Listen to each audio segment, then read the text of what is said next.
to sell their PVCs, their voters identification number. And here in the south, the figure is believed to be roughly 5,000 naira. Now, once they get your voters identification number, yes, they're able to use it, or they just toss it.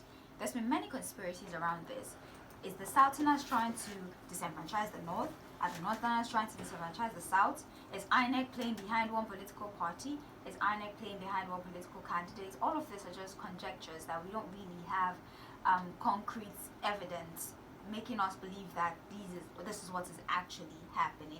But one thing that has continued to come up, and you know that there is no smoke without fire, one thing that has continued to come up is that vote buying is still prominent. Now, we can reconcile this, the burning of INEC offices that has been happening in the south, even now in the east, is now cause for concern. So now the new system to induce voter suppression happens to be preventing people from having access to their PVCs. And those who already have access to these PVCs, certain political parties or certain political candidates are buying the PVCs off of them. Why are you selling your vote? That's the question.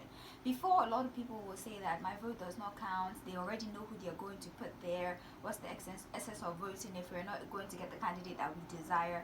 I want you to understand that if your vote wasn't as important as you think it is, or that you don't believe it is, these candidates will not be spending millions of naira buying your votes, buying your voters identification number. They might as well just go there and read the entire thing and give you the figure that they like. But they understand how very important your power is. They understand how very strong you are. Whoever gets there is going to be the decision of the people. That is what a democratic society is all about. That's the textbook definition of democracy. It's for the people, by the people. So whoever gets there is a choice that has been made by the people. That's the belief. If you attain any political position, it's because a group of people or a high number of Nigerians decided that you were fit for the role. And because of that, they threw their weight behind you by means of voting for you. And that's how you attain that position. So if this political candidates, or especially those who are vying for the position of the presidency, if they didn't think that your vote was important, if they didn't think that you carried so much power with your voters identification number that is printed on your PVC, they will not go as far as offering you money, offering you this, offering you that. They know how important it is, but it's sad that we, the electorate, continue to be slaves in place of masters. People who are up there are public servants. That's literally what they are, public servants. They offer themselves up for service. They offer themselves up to serve the people, to take care of you. So, in a manner of speaking, we, the electorate, employ them. That's what it is. And we pay their salaries, by the way, in case you're not aware. That's the whole point of taxation. Paying your taxes is you basically paying those in power for the services that they're offering. So I don't understand why an employer is now a slave to an employee. Democracy tends to break that concept. Now, I'm not saying that employee that you must be a slave. You understand what I'm trying to say? But basically, you hired them. They offer themselves up. They applied. Their campaign is the application. All right? And then you look through all of their qualification. You've seen their antecedents. And then you, as electorates, we decided that this is the right person for the job. I've seen your CV, in a manner of speaking, and I think that you're fit. So I'm going to hire you. And how do we hire them? We go out and we vote. And then we pay them their salaries by means of taxation. So this is me trying to describe this in a corporate setting. So that is exactly how it works. You hire them, you're paying their salary, and then you would expect them to do the job that they were hired for. Now, even if they're not doing the job that you hire them for, the law still gives you the right, the law gives you the power to remove them from that position. And the concept is called impeachment. So that is me trying to explain in simple terms the togetherness that we have, the strength that our PVC grants us, the strength that the Constitution grants you, the strength that even the Electoral Act grants you.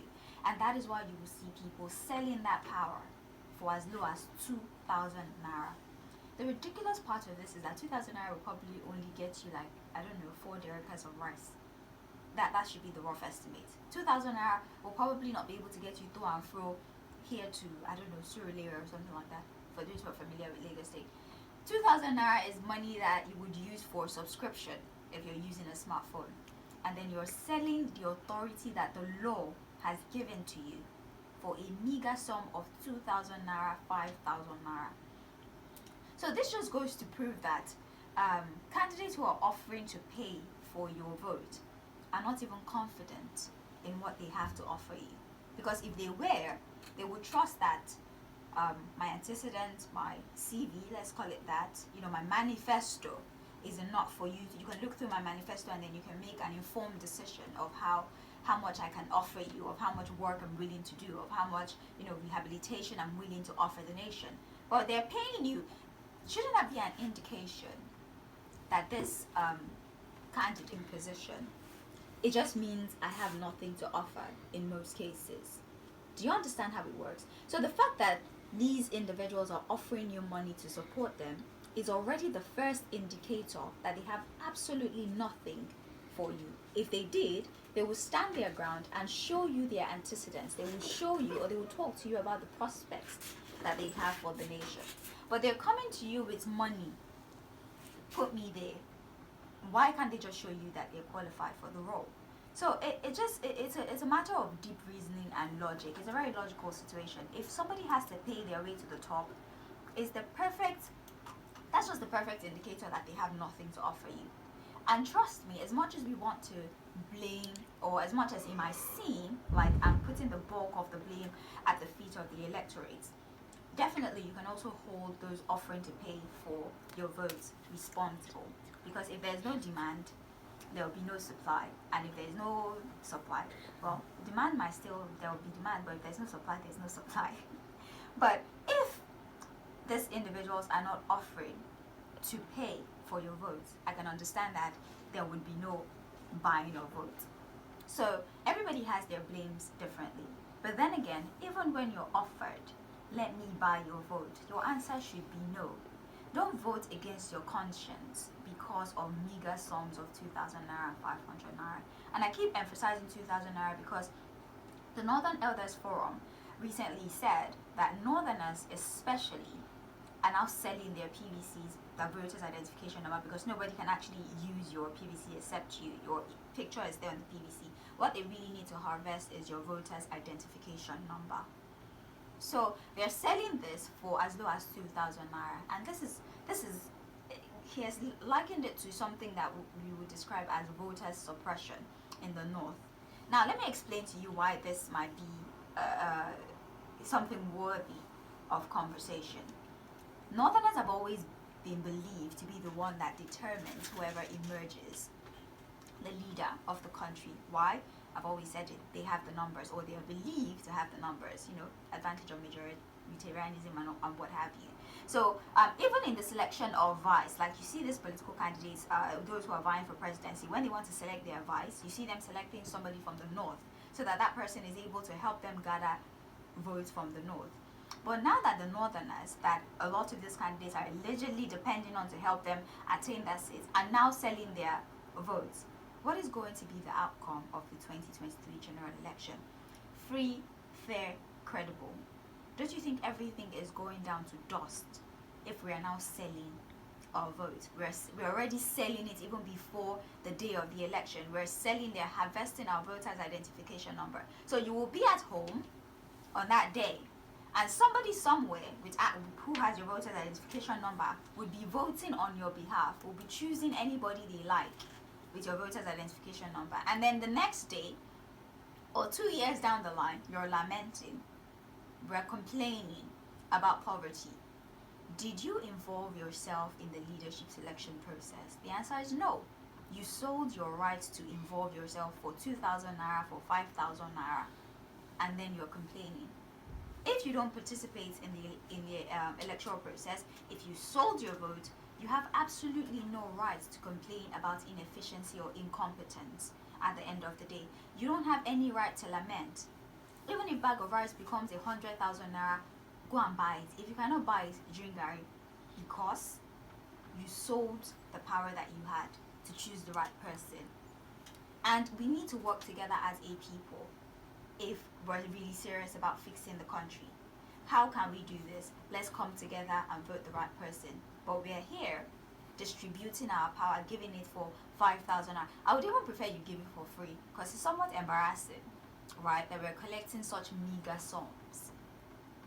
So let's talk about vote buying. Let's talk about what you think is the primary cause of vote buying. I know that a lot of people have defended this by saying there's hunger in the land, there's poverty in the land, people are not thinking about the future, they just want to fill their bellies and what have you. I can understand that. I can understand that there's poverty. I mean, we have the statistics here for us. The National Bureau of Statistics put forward that 133 million people are living in multi-dimensional poverty. That's well over 63% of our entire population. So yes, trust me, I understand firsthand that people are hungry, people are sad, people are depressed, people are desperate, and any opportunity they find to have one meal in one day, they don't think about the repercussion, the aftermath, or the consequences. But I think that short-term inconveniences for long-term benefits might be the way to go. Deal with whatever pain, whatever hunger that you're feeling right now, and think about the long-term benefit of wealth, of prosperity, of comfort that would follow you choosing the right person. So 090-6000-335. Shown by their conduct during political campaigns that good party manifestos and integrity of candidates jostling for political offices are no longer sufficient to guarantee electoral success. So here's the thing, aside from the fact that the vote of the electorate are being bought, even right from the primaries, we do have delegates who sell their votes. Now let me unpack that for you. Every political party, there are delegates. These are the delegates are the ones who select who would be the party flag bearer. For example, if I'm running for the position of president, the delegates are the ones that would put me forward, that will vote that I be the one to represent the party during the major election. The vote buying starts on party primaries. The delegates would pick somebody to represent the party because that person has paid them to do so. So in most cases, the candidate pool that you have was even put forward by means of bribery and vote buying. The vote of the delegates had been bought for them to even be the representative of the party.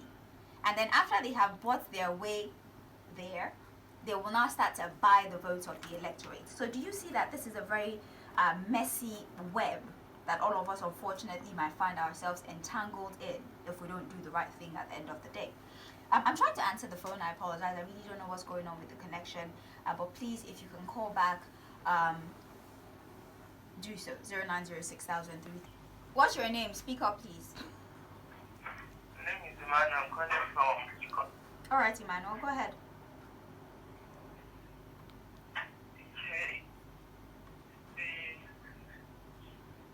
Emmanuel, we can hear you. Go ahead. Yeah, go ahead. Okay.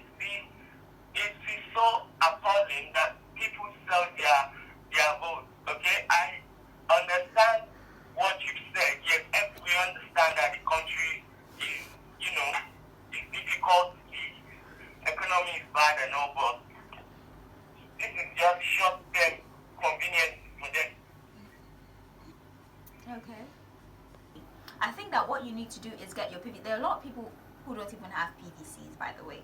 And I can understand the rush, everybody wanting to be involved, although this rush to get the PVC has been credited to the new Electoral Act. A lot of adjustments were made, adjustments that would, if followed, if implemented, would make sure that we do get that free, fair, credible election that we've wanted as a people for so long. And a lot of people are convinced that it will happen, especially because we've tested this, policies out, or we've tested this system out in some state elections like Osun State and what have you, and we saw that it really worked. Yeah, there were glitches. I mean, it's a new system we're just trying to incorporate, but there were glitches, but they don't work out well. Of course it did, and now we are trying to replicate that on a national level. But there's the problem of digital vote buying now. We decided to take our voting process digital, and then enemies of democracy have decided to take the election fraud digital as well. And the only way they can do that, is by preventing you from voting or manipulating the viewing aspect of this before it's uploaded to the portal where you can view it. That is the only area that they can, distort the entire election process.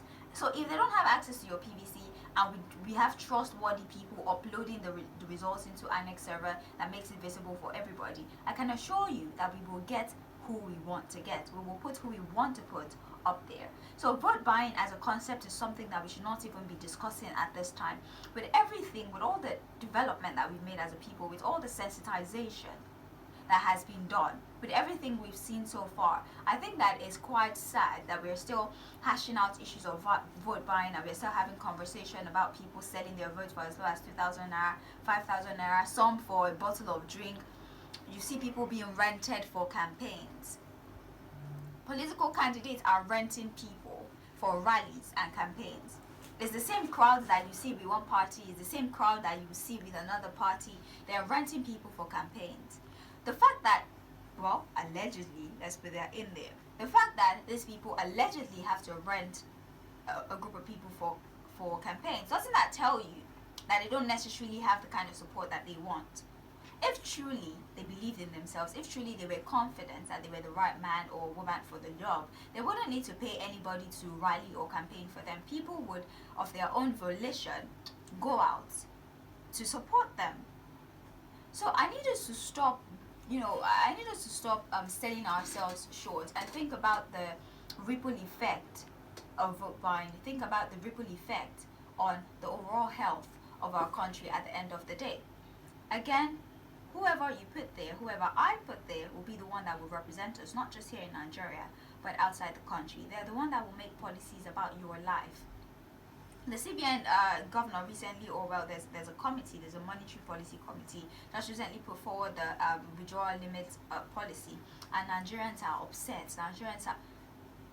Did you do anything to make sure that the right people were on there? No. So you can't complain. Now, this is not me saying that policy is bad, but I'm just saying the same way we kick against policies, if you wanted somebody that would make policies that were favorable to you, you would have put somebody that had the capacity to do just that. But then you do anybody they like, they should put there. And then when somebody that they like, that they put there, starts to do things that are counterproductive to the overall growth of the country, everybody's yelling, everybody's upset, tensions are rising. Did you participate in the selection of that person? The answer is no. So anything that your eye sees, you would have to accept it. That's how it works. That's the whole idea of consequences. Sometimes it's not even your actions that you suffer for. Even your inactions can punish you at the end of the day. Choosing not to do anything can even be more detrimental in some cases. You might think that the punishment for you doing a certain thing, is the consequence of that. But you not doing anything at all in most cases is even more harmful to you if you had done something. 0906-335-2080-722-1439. We have a WhatsApp message on here. Let's see this person. Okay, good morning, Jordan FM crew. The people in the northern part of Nigeria don't listen to radio or watch TV to understand what you're saying. They only listen anywhere they are, and they're easily deceived because of the level of poverty in the north. Uko Jacob from Ogba. Yeah, we know that there's high illiteracy rate in the north. We know that there's high poverty rate in the north and all of that. But then again, they are coordinated. And I think all evidence points to the fact that when it comes to election, I've not necessarily seen any other region that can beat the zealousness of northerners when it comes to boots on the ground and being proactive. And we've had analysts come here many times to talk about how we, the Southerners, think that we're the most learned in the world, and we like to criticize things, too deeply. We waste time trying to tear things apart, trying to get to the root of it rather than deal with the issue. So yes, the Northerners, some might think that they are malleable because the majority of them are uneducated, at least according to statistics. But then again, they go get their PVCs, they go to vote, unlike Southerners who would be on Twitter every single day, canvassing, or should I say trying to get support for one political candidate, and at the end of the day, we're at home or we're playing football on the streets on the day of election. We'll put tire on the road and play football, or we're going to gaming centers, or we're sleeping in But the northerners will be there under the sun, under the rain. I was born in Kaduna. Under the sun and under the rain, and they would vote. But we in the south, I cannot exactly say the same for us. So we might think that they don't have access to formal education, and you might be right, at least based on statistics that we have with the level of illiteracy in the country, which was dominant in the north. Yes, but are they coordinated when it comes to electioneering? I'll leave you to answer that question for yourself. 09063352 08072214389. Now, a lot of concerns have been raised regarding this new buying of vote and buying of PVCs, and that's voters' apathy. People will not come out to vote, and I think I already spoke about that very briefly during my introduction. If you don't have you've sold your PVC, what are you going to vote with? So the majority of people who have sold their PVC or their voters identification number will be at the house doing nothing. They will not come out to vote. And people not coming out to vote is the textbook definition of voters' apathy. So if we don't have people voting, we're over 200 million. I don't know how many registered voters we have. Maybe 5 million or thereabouts. I'll try to verify that. How many credible eligible voters we have at this time. And even of that eligible voters, probably maybe only like 2 million people will come out to vote. So we're leaving 2 million naira, 2 million people. It's because I like money, don't worry. So we're leaving 2 million people to decide who rules us at the end of the day. Do you see how we're shooting ourselves in the foot? Aside from selling your votes, even those of you who did not sell it, but you have your PVC, would stay home and not go to vote. Then 2 million people will be deciding who rules us, and at the end of the day, we start to fight each other. So one consequence of this whole vote buying and selling is voters' apathy. Obviously, it will lead to getting bad leaders at the end of the day. Whoever attains the first seat, or should I say the most important seat of the nation, which is the presidency, should attain it based on competence, based on what they've done before, based on their prospects, or based on the prospects they have for the nation, based on their plans, based on the content of their manifesto and their ability to implement the content of these manifestos. Not because they're Christian, they're Muslim, they're traditional worshippers, or because they're from here, because they speak one language. It's inconsequential. Can you do the job? Yes. Then support them. How can you support this person? By voting. But how would you do that if you have sold your PVC for 2,000 naira? If you have sold your voters identification number for 5,000 naira?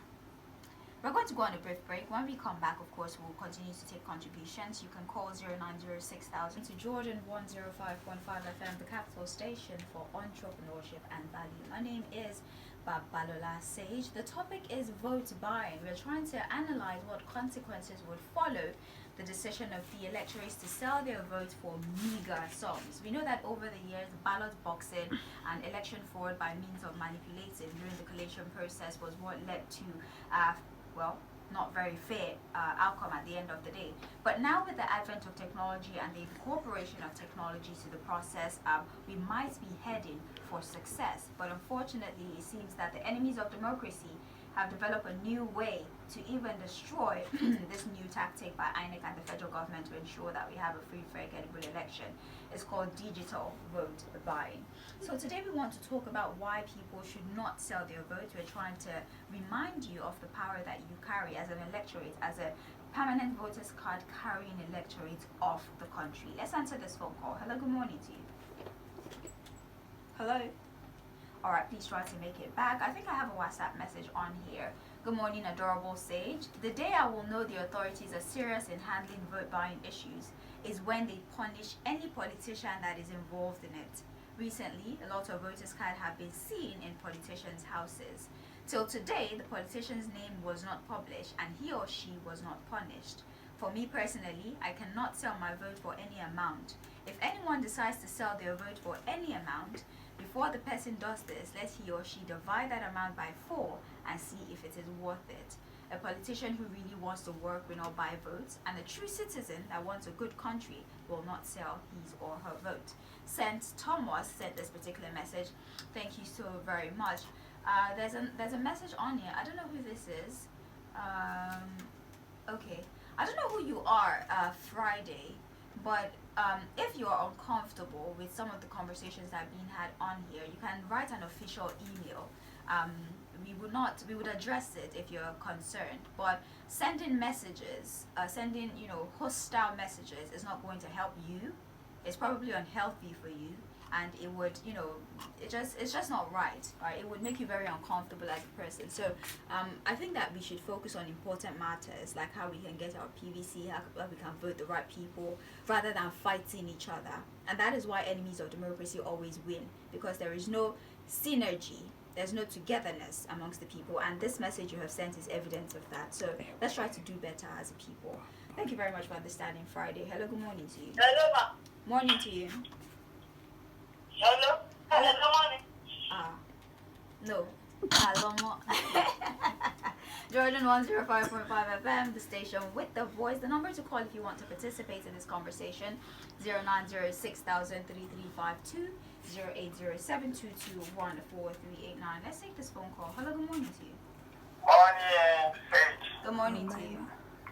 Morning to you, it's Norma. She's very well, thank you.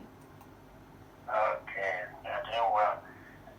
Vote buying, it has been the practice of politicians to buy food. And the more we discourage it, the better for us in our system. It is true, I've witnessed it several times, but with the beaver, it is also, although whether beaver is there or it's not there, people will still practice it. But what we did in Osun State, I want to encourage our voters and politicians that if they bring money to you, it's either you take it or don't take it. Make up your mind to vote on your conscience. People, money was wasted in Osun State. All the others were giving money to distribute to people. And people collected 20,000 to 25,000 naira, where they are giving, they give them to ask them to give people 25,000, or some people give sustain the people. People went burning their houses. It has consequences. It's better they stop it. And if they give you the money, you like, you collect. You don't like, you don't collect. But put your conscience. And I want to encourage our market women that they are taking their voters card in order to disenfranchise them during the election. They should cry out now. Whosoever that collected it, let them collect it back. Let us publicize that. Most especially in Lagos, also there are some other markets where they are collecting their voters card. They want to disenfranchise them because no other person can use my own card unless I've already bribed both the police orderly or INEC officials to perfect that kind of to vote without using beavers. So to vote without people using beavers, consequences. So then again, would you say that INEC is responsible for attempting to disenfranchise you? Don't disenfranchise yourself. Don't sell yourself short. You carry power that we cannot even begin to describe. Whoever sits up there is serving you as an electorate, is serving me as an electorate. And the law gives you so much power that if you're uncomfortable with the service being rendered, you have the ability to call for an impeachment. But then again, because we have very little understanding of what we can do, we decide to sell ourselves short. We decide to, should I say, how do I say this? We make counterproductive decisions. And the minute you have decided to sell your vote, that is 8 years, because in most cases there's usually a rerun. So it's usually 8 years in most cases. 8 years of turmoil. And it's like we never learn. Over and over and over again we make the same mistake. Experience is supposed to be a great teacher, but I don't understand what we have learned in all these years that we've been practicing what, well, some of you might call democracy. 0906-3352, 080-722-14389. Let me see this message here on WhatsApp. Good morning. Please, the whole problem of Nigeria is everywhere. On the day of election, you will see press officers struggling to get money from politicians. I went to the bank to open a dollar card account. They could not put just $5 for me, and I was instead told to go to a bookie to exchange the money, which I later exchanged at the rate of 800. The truth of the matter is that we are all pretenders in this country, and until we stop pretending, before we can get it right. Almost all ministries are scam. Is it security, media, government officials, banking, and even the INEC officials are just deceiving us? Or is it CBN you want to talk about? If you're ready to do the right thing in any ministry today, be ready for serious battle. That is if you don't get killed. It is well. Yemi from Alagbadu sends this particular message. I'm somebody who always says that I don't advise that we blame the entire ministry. There's a ministry and there's people that work in the ministries, and then there are always saboteurs. And even in church, which is supposed to be the most sacred place, there are saboteurs. There are people who dip their hands into the church offering. It's that bad. So trust me, no matter how clean an agency is supposed to be, no matter how independent or devoid of manipulations or of deception an agency or a commission is supposed to be, there will always be saboteurs in there. But the only thing we can do is tax the leadership of that ministry, of that commission, of that agency with the responsibility of fishing out those who are deciding to work against their primary objective. In the case of INEC now, we cannot categorically say that every single person from the top to the bottom of INEC are complicit in election fraud. That's not the case. I mean, at least we can see the many things that they've done, implementing technology or incorporating technology into the voting process. We've seen how they're trying to clean up. We've seen how they're trying to be transparent. Right? They're trying to be transparent so people can see that we're doing everything to show you that we want this election to go the right way. But then there would always be people who would jeopardize the good work of everybody in that agency, in that corporation or in that commission, whatever the case may be. And you know how bad news travel fast. The effect of 5 bad people can override the good work of 1,000 good people. It's an unfortunate situation. There can be 10 people working on the project. One person is capable of ruining the entire thing. One person is capable of destroying what the 9 people in that group has done. So I think that is the case with INEC, for example. I think they're doing the right thing. They want to do the right thing. At least we have enough evidence to help us see that they're serious. And they've been trying to be as transparent as possible and to prove to us that they are truly independent. But there would always be a group of people in there that are selfish, that are inconsiderate and do not care about the long-term effect of their acts, that will collect money and sabotage the good work that everybody else is trying to do. So what we need to do is fish out these people. Who are they? And then let's, met out punitive, let's put forward punishment to these individuals so that at the end of the day, we're all better for us. We have good leadership and all the sectors of our economy, would be rehabilitated or healed as the case may be. Alright, so we're actually going to have to go right now, but before we go, I would like to take this announcement very briefly. So we've been announcing this for a while, in case